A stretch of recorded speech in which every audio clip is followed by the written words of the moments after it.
రాజకీయంగా అనుభవం లేదు, పరిటాల రవి గారు ఉన్నన్ని నాళ్ళు మీరు ఒక గృహిణి, సామాన్య గృహిణి, రాజకీయంగా అనుభవం లేదు, ఏమీ లేదు. అయితే ఆయన మరణానంతరమే రాజకీయాల్లోకి వచ్చి ఇంత కీలకమైన మూడోసారి గెలిచిన అనంతరం మంత్రిగా మీరు బాధ్యతలు స్వీకరించారు. అది కూడా రాష్ట్రంలోని అందరూ భయపడే సివిల్ సప్లైస్ అంటేనే అంత అవినీతి, అసలు అవినీతి జలగలు ఉండే శాఖ అది అంటారు. ఎవరైనా తీసుకోవడానికే భయపడుతుంటారు. అలాంటి శాఖను తీసుకున్న మీరు అంత తొందరగా ఆ శాఖలోని విషయాలను ఎలా ఆకలింపు చేసుకోగలిగారు? సివిల్ సప్లై పౌర సరఫరాల శాఖ అంటేనే ఫస్ట్ భయపెట్టించారు నన్ను కూడా. మా వాళ్ళందరూ హ్యాపీగా ఫీల్ అయ్యారు. మా పబ్లిక్ కానీ, మాతో ఉండే జనాలు కానీ, మా శ్రేయోభిలాషులు మంచి శాఖ ఇచ్చారు. 10 మందికి అన్నం పెట్టే కుటుంబం పరిటాల కుటుంబం. ఆ కుటుంబానికి కూడా మళ్ళీ సివిల్ సప్లై శాఖ ఇచ్చారనేది చాలా ఆనందం అయిపోయిందండి మాకు కానీ, మా వాళ్ళందరికీ కూడా, మా పబ్లిక్ కూడా చాలా హ్యాపీగా ఫీల్ అయ్యారు. చాలామంది ఇదమ్మా చాలా ఫ్రాడు సార్ నీకు ఇచ్చారేంటి అని కూడా అడిగారు. దీంట్లో ఏం ఉండదు అని.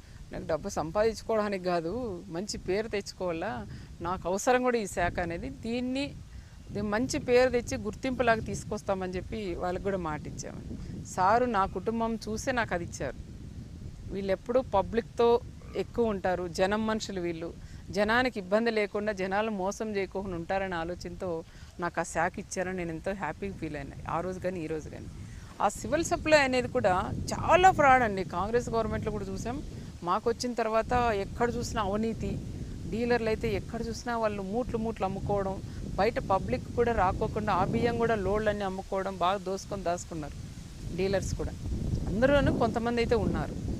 అది మేము ఏం చేస్తామంటే మా శాఖ జరిపితే మా కమిషనర్ కూడా రాజశేఖర్ గారు కూడా మనం చెప్పుకోవాలి. ఆయన కూడా మంచి ఆఫీసరు, ఆయన కూడా వన్ సైడ్ చేసే ఆఫీసర్ అండి. నా డిపార్ట్మెంట్లో ఉండే అధికారులందరూ అదే విధంగా ఉన్నారు. సారు చంద్రబాబు నాయుడు గారు కూడా ఏదో విధంగా దీన్ని అరికట్టాలా. ఎక్కువ కార్డ్స్ ఉన్నాయి, ఒక డీలర్ దగ్గర ఎక్స్ట్రా 200 కార్డ్స్ ఉన్నాయండి. ఇప్పుడు సపోజ్ మనం చెప్పాలంటే ఒక పల్లెలో 200 కార్డ్సే ఉంటాయి. 200కు బదులు 200 బోగస్ కార్డ్స్ పెట్టుకొని 400 కార్డులకు బియ్యం తెచ్చుకో 200 మందికి ఇచ్చే 200 మందికి వీళ్ళు కొట్టేస్తున్నారు బియ్యం అని. ఆ విధంగా ప్రతి డీలర్లో 50,000 నుంచి ₹1,00,000 దాకా కూడా కొంతమంది పెద్ద డీలర్లు కూడా సంపాదించినారు. అది ఏదో విధంగా మనం అరికట్టి గవర్నమెంట్కి మేలు చేయాలనే ఆలోచనతో ఈ పాస్ మిషన్ అనే సిస్టమ్ ఒకటి తీసుకొచ్చాం. అది తీసుకొచ్చినప్పుడు కూడా మా రాజశేఖర్ కమిషనర్ గారు కానీ, గౌరవ ముఖ్యమంత్రి చంద్రబాబు నాయుడు గారి ఆదేశాల మేరకు ఇది ఈ పాస్ మిషన్ పెట్టిన తర్వాత చాలా ఈ ఆలోచన అంటే సివిల్ సప్లైస్లో పేరుకు పోయిన అవినీతిని తొలగించాలంటే ఈ పాస్ విధానం ప్రవేశపెట్టాల్సిందే అన్న ఆలోచన మీకు ఎలా తట్టిందంట? అంటే నాకు తట్టడం కాదండి, నా గొప్పతనం కాదు, గౌరవ సీఎం గారి గొప్పతనం. సార్ అంటే మేము కూడా ఛత్తీస్గఢ్ పోయినాం. నేను మా కమిషనర్ పోయి ఇలాంటివి ఈ పాస్ అనేది ఉందంట, కొంచెం ఎవరి బియ్యం వాళ్ళు తీసుకోవచ్చు, కార్డు తమ్మేస్తేనే ఇస్తారంట. అంటే నేను మా కమిషనర్, ఎండీ గారు, డైరెక్టర్ గారు అందరం కూడా 2 days ఛత్తీస్గఢ్ పోయినాము. పోయి పల్లెలన్నీ తిరిగాం. అక్కడ 100 మాత్రమే పెట్టారు ఈ పాస్. ఆ సిస్టమ్ అంతా చూసి రివ్యూ మీటింగ్లు పెట్టుకొని అన్నీ చూసిన తర్వాత ఇక్కడ వచ్చి సీఎం గారే చెప్పాం అక్కడ ఈ విధంగా ఉంది పాలసీని. అది కాకుండా మళ్ళా చెన్నైకి వెళ్ళాం, అక్కడ చూసాం. అవన్నీ చూసి వచ్చిన తర్వాత సారు చెప్తే సారు కూడా మన దగ్గర ఇది కూడా పెడదాం, చాలా మంచి సిస్టమ్ అని సార్ కూడా చెప్పారు. అప్పుడు రాజశేఖర్ గారికి చెప్పి మేము మాట్లాడి అది చేస్తామండి. చాలా మంచిదండి. ఎందుకంటే ఈరోజు మనకి ఎన్ని లక్షల కార్డ్స్ అన్నీ కూడా 8 లక్షల యూనిట్లు మనకి బయటకు వచ్చినాయండి కార్డ్స్ అన్నీ. ఈరోజు ప్రతి ఒక్కరు పబ్లిక్ ఫస్ట్ టైం ఈ పాస్ మిషన్ అని పెట్టినప్పుడు కొంచెం భయపడినారు. భయపడడం అంటే అది తమ్ము బడక, ఐరిష్ పని చేయక, రోజు పేపర్లో టీవీలోనూ వస్తా అంటే నాకు కూడా భయం వేసేది. గవర్నమెంట్కి చెడ్డ పేరు వస్తుంది, సీఎం గారు చెడ్డ పేరు వస్తుందేమని బాగా ఇబ్బంది పడినాం. దాదాపు 4 నెలలు ఇబ్బంది పడినారండి. పబ్లిక్ కూడా అట్లే ఇబ్బంది పడినారు. ఎందుకంటే ఇబ్బంది పడినా ఈరోజు వాళ్ళు సెట్ అయ్యారు.